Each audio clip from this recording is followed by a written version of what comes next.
Halo teman-teman semua, apa kabar? Semoga teman-teman dalam keadaan sehat dan bahagia selalu. Ketemu lagi dengan saya, Dian, dan pada hari ini kita akan membahas topik tentang resume. Bagaimana cara membuat resume yang baik dan benar. Sebelum kita mulai, jangan lupa like, comment, subscribe, dan share video ini agar saya semakin semangat untuk membuat video edukasi baru untuk teman-teman semua. Dan bagi teman-teman yang sudah like dan subscribe, saya ucapkan terima kasih. Yuk kita mulai. Izinkan saya untuk share screen dulu ya teman-teman ya. Nah, hari ini kita akan membahas topik tentang how to brand yourself on resume. Ya, jadi teman-teman, bagaimana kita bisa membranding diri kita di dalam resume yang akan kita buat. Saat ini, teman-teman, bukan hanya pekerjaan saja yang memiliki kompetisi yang cukup tinggi, tetapi resume yang kita kirim ke perusahaan yang akan kita lamar pun memiliki kompetisi yang cukup tinggi. Jadi ada banyak resume yang masuk ke perusahaan tersebut dan hampir semua kira-kira kemungkinan copy paste dan mungkin ada yang tidak lolos saringan. Nah, bagaimana kita bisa membuat resume yang baik dan benar? Yuk kita pelajari di slide berikutnya. Biasanya teman-teman, resume itu adalah tahap awal dalam proses seleksi atau dalam proses screening. Jadi untuk melakukan seleksi terhadap resume kita, itu hanya membutuhkan waktu antara 10 sampai 30 detik. Kalau teman-teman lihat di screen ini, ada banyak sekali resume yang tidak lolos saringan pertama.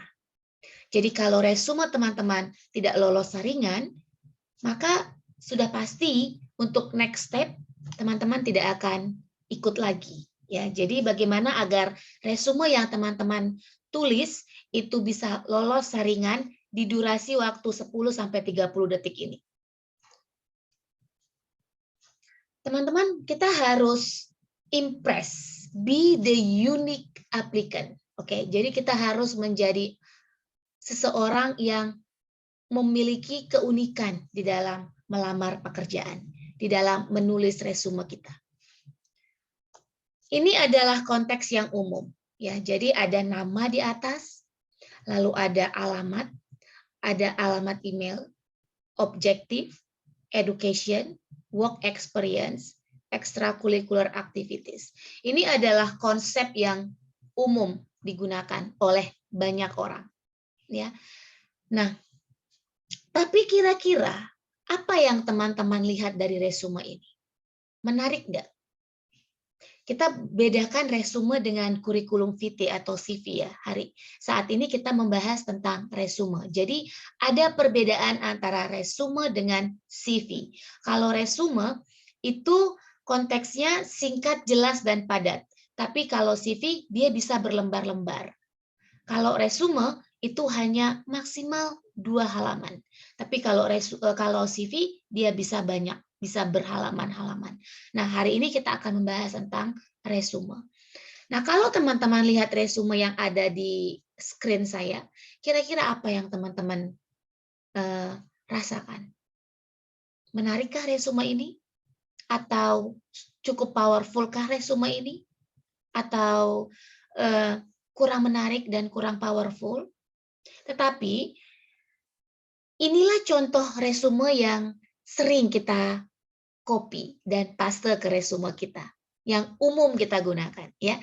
Nah, kalau buat saya pribadi, resume ini kurang menarik dan kurang powerful. Kenapa? Karena semuanya dijelaskan secara general. Kita harus think smart. Dalam menulis resume pun kita harus berpikir smart. Ya.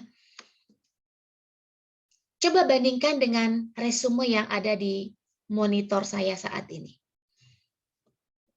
Ada nama di atas, ada alamatnya, ada alamat emailnya, ada alamat LinkedIn-nya. Ya, ada alamat LinkedIn.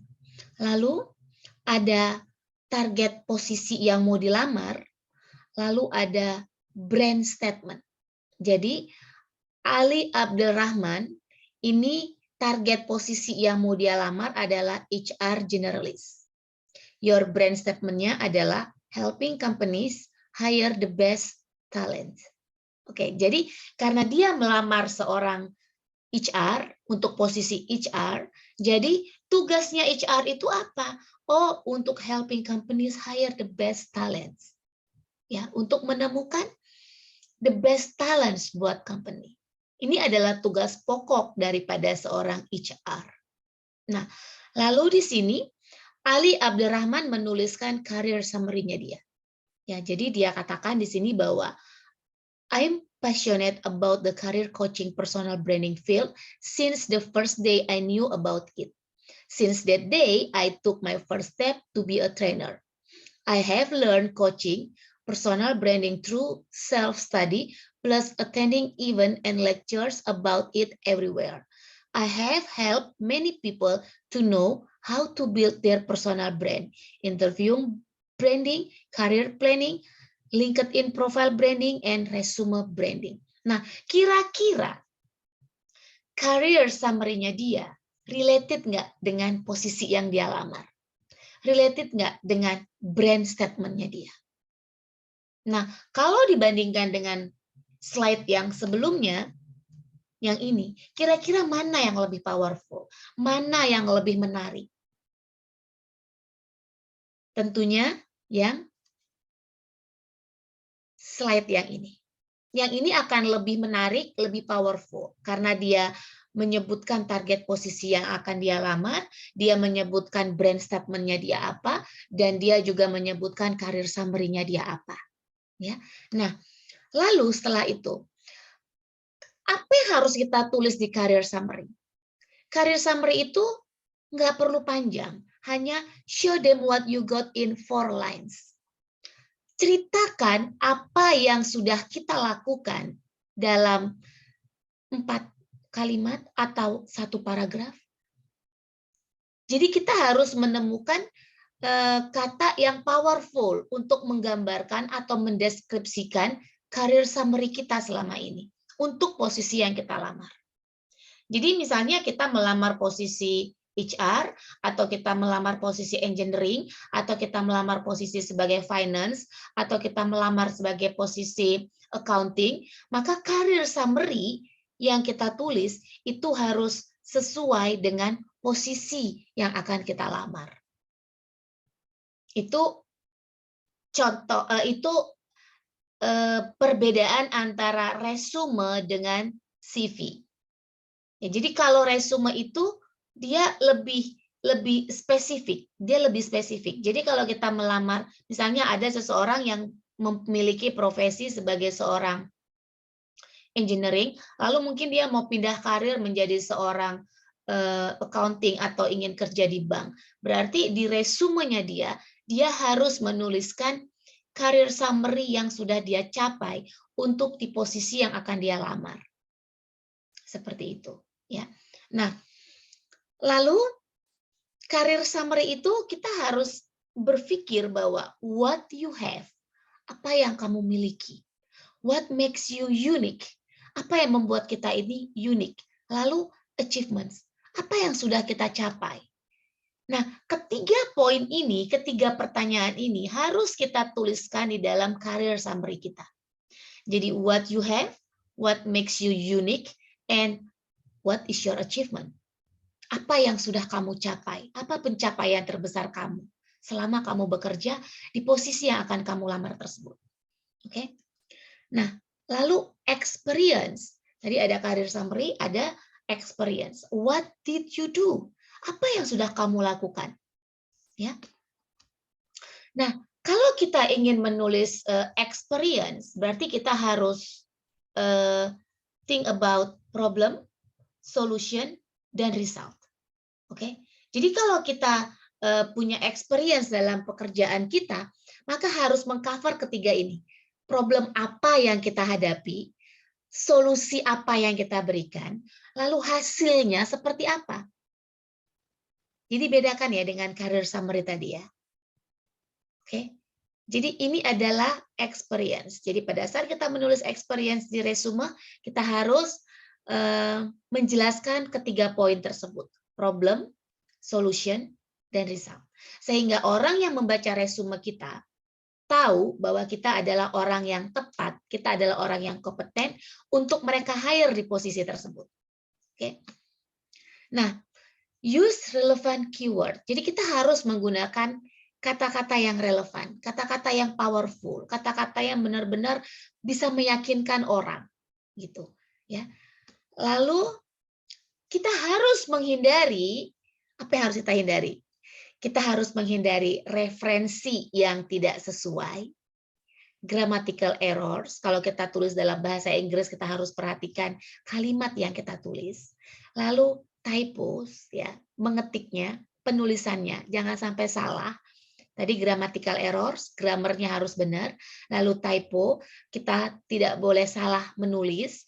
Lalu incorrect information, kita tidak boleh menulis informasi yang salah tentang kita. Atau kita menulis experience yang sebenarnya tidak pernah kita lakukan. Lalu jangan terlalu panjang.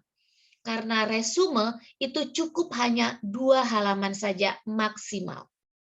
Kita harus menulis objektif yang benar-benar powerful, jangan salah dalam penulisan objektif kita. Formattingnya harus benar, harus diperhatikan bagaimana formattingnya, ya, penulisan size hurufnya berapa, terus tipe yang digunakan apa, Times New Roman kah atau Arial kah. Jadi kita harus menggunakan formatting yang umum. Kita jangan menulis dengan formatting yang tidak umum. Biasanya kalau resume formattingnya biasanya ya kalau nggak Times New Roman ya Arial, oke? Nah, atau Kolibri. Jadi kita harus menggunakan formatting yang umum digunakan. Lalu ingat, resume bukan CV. Ya, jadi resume bukan CV. Kita harus membedakan. Kalau CV, teman-teman bisa menulis apa saja di CV, pengalaman kerja dari awal sampai akhir. Tetapi kalau resume itu hanya pengalaman kerja yang sesuai dengan pekerjaan yang akan kita lamar. Ya, jadi bedakan. Oke, teman-teman ya. Nah, lalu ini adalah contoh daripada resume yang bisa saya tunjukkan ke teman-teman semua. Di sini ya ada namanya, ada nama di sini. Lalu ada nomor teleponnya dia, ada emailnya, di kota di mana dia tinggal. Lalu pendidikannya dia apa, ya. Lalu dia honornya apa, lalu studi abroad-nya apa, sertifikat yang dia miliki apa, skill-nya dia apa, lalu experience-nya dia apa saja, dan related coursework-nya dia apa. Kalau teman-teman juga punya pengalaman di bidang organisasi, misalnya biasanya non-profit organization, bisa juga teman-teman masukkan ke dalam resume untuk membuat resumenya teman-teman itu lebih powerful karena teman-teman ternyata aktif di dalam sebuah organisasi. Nah, lalu contoh lagi adalah ini ya. Jadi ada di sini juga nama, lalu ada nomor telepon atau kontak personnya, lalu ada summary dari pekerjaannya dia, lalu skill dan sertifikat yang dia miliki, experience pekerjaannya dia, dan pendidikannya dia. Jadi ini ada enam bagian di dalam resume, ya teman-teman. Jadi dibedakan resume dengan CV. Tergantung teman-teman melamar di daerah mana. Kalau di Indonesia biasanya lebih banyak menggunakan CV, tapi juga ada beberapa perusahaan yang menggunakan resume. Kalau di Amerika lebih banyak menggunakan resume, mereka tidak menggunakan CV sama sekali. Nah, jadi teman-teman harus pastikan bahwa resume yang teman-teman tulis itu sudah lolos saringan. Karena resume itu adalah penentu awal teman-teman itu akan di-hire atau tidak di dalam satu perusahaan. Kalau screening resumenya sudah gagal, maka bisa dipastikan untuk next step-nya teman-teman tidak bisa ikut. Jadi teman-teman semua, terima kasih. Semoga teman-teman bisa membuat resume yang baik dan benar, dan semoga informasi yang saya berikan pada hari ini bermanfaat buat teman-teman semua. Saya harap teman-teman dalam pekerjaannya selalu dalam keadaan sukses, dan sampai ketemu lagi di video berikutnya. Bye.